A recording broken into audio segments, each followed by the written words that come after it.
Around halfway, my arms started to get tired and I couldn't hang with the leader. That is how Brexton Busch explained what happened at Colorado National Speedway, a race where he charged from 5th to 2nd and looked ready to fight for the win until his own strength gave out behind the wheel. But that short message only tells part of the story. Because what this 11-year-old did once he realized he could not catch the leader is exactly why so many people believe he is headed for NASCAR. Brexton Busch has spent the past year building a reputation as one of the most exciting young racers in grassroots motorsports. Every weekend seems to bring another opportunity to learn, improve, and race against experienced competition. His latest challenge came at Colorado National Speedway in Dacono, Colorado, during a 3-night Legends Car event held from August 1 to August 2, 2026, as part of the car's Tour West weekend at the track known as the fastest short track in the West.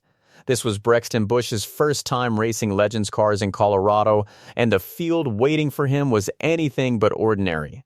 The preliminary entry list featured 41 cars, including proven names like Colton Hale, Eli Black, Joey Lobu, and Neil Doolin, drivers who have spent years mastering exactly this kind of racing. His mother, Samantha Busch, traveled with him and shared her thoughts before the racing began. She wrote, "This isn't the path any of us imagined. But we'll keep carrying Kyle with us in everything we do.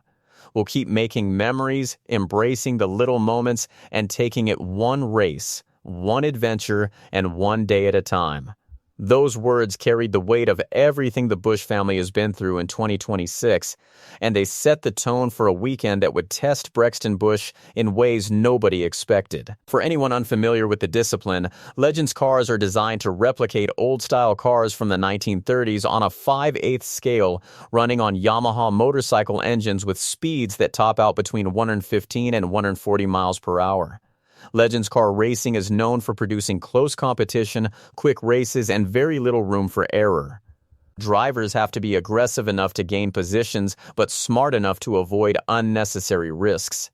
This is the same proving ground that produced Chase Elliott, Joey Logano, Ryan Blaney, Bubba Wallace, and Dale Earnhardt Jr., and it is where Kyle Busch himself started out in Las Vegas before becoming a 2-time NASCAR Cup Series champion and the all-time leader in combined victories across NASCAR's top 3 National Touring Series with 234 wins. Night 1 began with the Fast Dash, a 20-lap sprint that opened with a dramatic multi-car incident in Turn 1, including one car rolling over. All drivers were okay, and once racing resumed, Colton Hale took command in the number 12H machine. Brexton Busch, driving his number 18B car, worked underneath Joey Lobu to take second place and held that position all the way to the checkered flag, finishing right behind Colton Hale in a race that paid $500 to the winner. Then came the 30-lap feature, and this is where the real story unfolded. Brexton Busch started the race from 5th position. For many young drivers, starting in the middle of the top 10 means spending several laps trying to find a rhythm before making a move. That was not the case for Brexton Busch. As soon as the race got underway, he immediately began working his way through traffic. He made clean passes, carried impressive speed, and wasted very little time climbing into second place. At one point, Chris Eggleston briefly grabbed the runner-up spot with help from the cars behind him, but Brexton Busch quickly fought his way back into second. By the early stages of the race, Brexton had already established himself as one of the fastest drivers on the track. From that point forward, all attention shifted to the battle for the lead. By lap 14, Colton Hale had already caught lap traffic, but Brexton Busch refused to let him escape, remaining tucked tightly behind the leader as they threaded their way through slower cars. Nothing suggested he was fading. Then the race reached its halfway point and everything changed. Instead of gaining ground, Brexton suddenly found it harder to keep matching the leader's pace. The gap that had stayed within striking distance began to stretch. From the grandstands, nobody could explain it. The car looked fine. There was no contact, no smoke, no obvious problem. The closing laps turned chaotic. A caution with 10 laps remaining erased Colton Hale's advantage. Another caution waved on lap 24. The race resumed with 6 laps to go, but another incident on the backstretch brought out a red flag with just 5 laps remaining. On the final restart, Brexton Busch rocketed toward the front. but his momentum stalled when he became trapped in the outside lane, allowing Neil Doolin and Chris Eggleston to surge past. Colton Hale crossed the stripe first, completing a clean sweep of the fast dash in the feature, while Brexton Busch came home fourth in the feature after his second-place run in the dash. After the checkered flag, fans finally learned what had happened at halfway. Brexton Busch explained everything in a post on social media. He wrote, "Finished second on our first night at Colorado National. Started fifth and got to second pretty quick. Around halfway, my arm started to get tired and I couldn't hang with the leader. Pretty happy with the evening, 2 more nights to go." That short message said a lot. His body had simply run out of strength while wrestling a race car around a demanding short track against grown competition. This is where the story becomes bigger than one race. Legends cars are physically punishing machines, and Colorado National Speedway was a completely new track for him. For young drivers, physical endurance often becomes one of the biggest lessons during longer races. Racing isn't only about steering a car around the track. It demands sustained strength, focus, and stamina lap after lap with no chance to rest. Experienced drivers spend years building that endurance. Brexton Busch is still developing those skills, and this race became another valuable step in that process. What made the night stand out was not the fatigue itself, but the response to it. Many young drivers would start forcing the issue. Some overdrive the car, others make costly mistakes while trying to keep up. Brexton Busch did neither. He recognized his limits, maintained his pace, protected his position, and brought the car home intact. That kind of decision-making often separates talented young drivers from future professionals.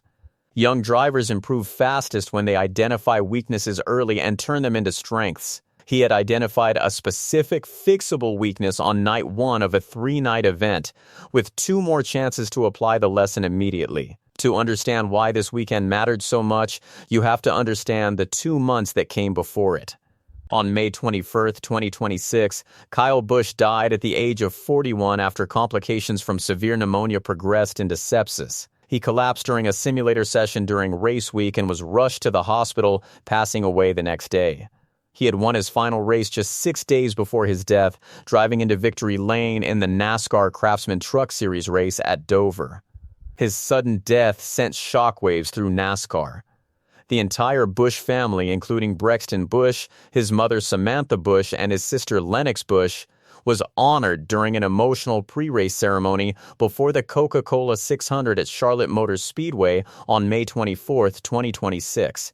Just hours after a private memorial service for his father on June 2nd, Brexton Busch was back in a race car, running laps in a practice session for the Cookout Summer Shootout at Charlotte Motor Speedway.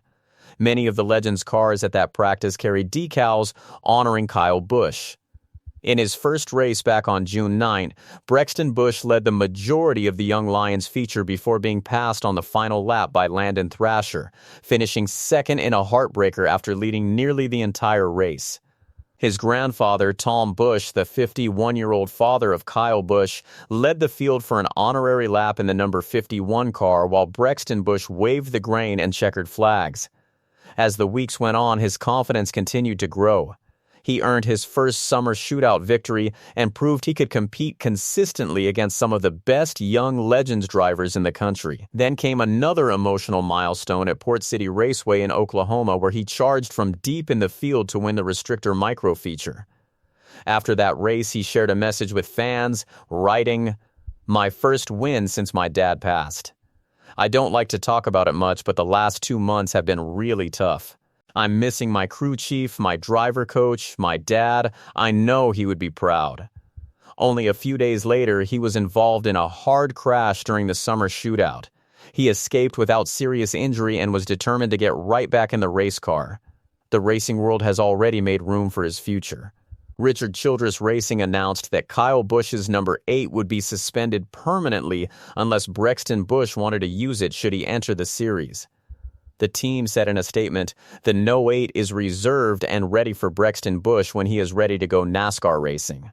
Under NASCAR rules, he can compete in the NASCAR Craftsman Truck Series as early as age 16 and in the NASCAR Cup Series at 18. The foundation is already there. In 2025, he won 48 competitions across multiple disciplines, from Legends cars and Bandoleros to Micros, Bandits, late models, and sprint cars. That is the backdrop against which nights 2 and 3 in Colorado played out. Momentum can change quickly during multi-night events. On the second night, Brexton Busch put himself in position to win outright. He took the lead with 5 laps to go, and then one restart decision cost him everything. In the Sunday Fast Dash, he battled through a thrilling 3-wide fight, bouncing between Riley Hutchins and Neil Doolin before completing a pass, though the shuffling field eventually pushed him back. In the final 30-lap feature, run in brutal afternoon heat, he worked past Austin Steinke early to take fourth in a race won by Eli Black, who bumped and passed Colton Hale for the victory. Brexton Busch crossed the line fourth ahead of Austin Steinke in a lead group stacked with the car's Tour West best. He summed up the final 2 nights himself, riding pair of fourth-place runs to wrap up Colorado. Last night I was able to get the lead with 5 to go, but missed the bottom on the restart and gave it away. Then I got hung out on the outside and ended up fourth. This afternoon it was hot and slick. I slid around for 30 laps and brought it home in one piece. Back on dirt next weekend. No excuses, no blame, just an honest accounting of exactly what happened and why. Add it all together, and the weekend scorecard reads second, fourth, and fourth at a track he had never raced before, against a 41-car entry list filled with regional champions and veterans. 3 separate lessons emerged from 3 separate nights: physical endurance on night 1, restart execution on night 2, and managing a sliding race car in hot, slick conditions on night 3. Each one was identified in real time, and each one is fixable. He is 11 years old, running at the front of fields where most drivers are older, stronger, and far more experienced, and he left Colorado with pace, information, and a clear list of things to work on with his team.